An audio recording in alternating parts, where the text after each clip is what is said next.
Mariam était prête à en finir avec l'homme qui avait détruit sa vie. Elle franchit les portes automatiques de l'aéroport international. Ses mains étaient stables, mais son cœur battait si fort qu'elle l'entendait dans ses oreilles.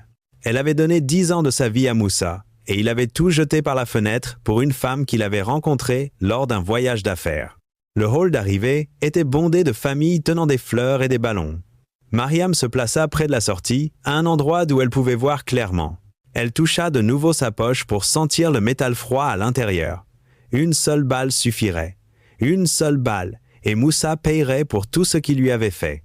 Son esprit remonta au moment où ils s'étaient rencontrés à l'université. Elle avait 19 ans et lui 21. Il n'avait rien à l'époque. Sa famille était pauvre et il ne pouvait à peine se payer un repas par jour. Mariam l'aimait quand même.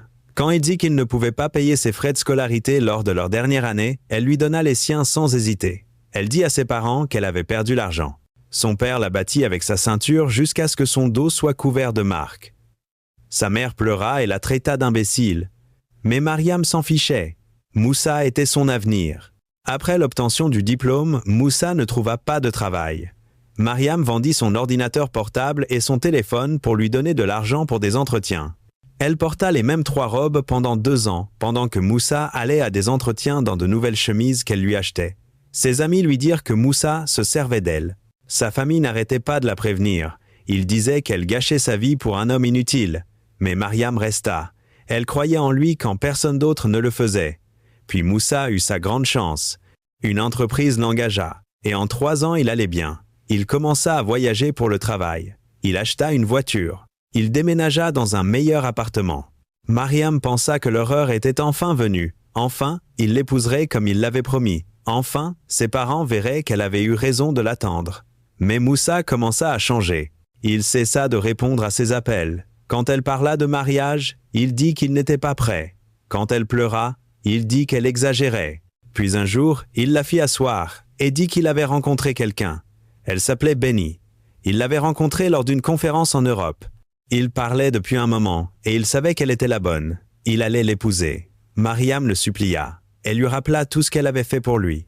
Moussa la regarda avec des yeux froids et dit que c'était son choix. Personne ne l'y avait forcé. Il dit que Benny était instruite et venait d'une bonne famille. Il dit que Benny comprenait ses ambitions. Puis il partit et ne revint jamais. 3 mois plus tard, Mariam vit les photos du mariage sur les réseaux sociaux. Moussa et Benny semblaient si heureux. 6 mois après, Benny publia des photos de leur nouvelle maison à l'étranger. 1 an plus tard, elle posta des photos de leur fille et de leurs fils jumeaux. Leur page était remplie de moments de famille parfaits. Moussa était devenu... L'homme que Mariam avait construit était avec une autre femme et en profitait. L'écran au-dessus de la tête de Mariam clignota. Le vol venu de l'étranger venait d'atterrir. Son souffle se coupa. Elle glissa la main dans son sac et serra le pistolet. D'un instant à l'autre, Moussa franchirait ses portes. Des passagers commencèrent à sortir. Des familles se précipitèrent pour embrasser leurs proches. Les yeux de Mariam balayèrent chaque visage. Puis elle le vit. Moussa sortit, tirant sa valise.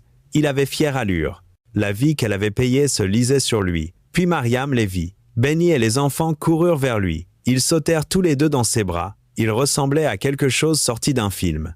La famille parfaite que tout le monde rêvait d'avoir. Elle regarda Moussa soulever sa fille et la faire tourner tandis qu'elle riait. Benny filmait avec son téléphone. Probablement pour leur page sur les réseaux sociaux.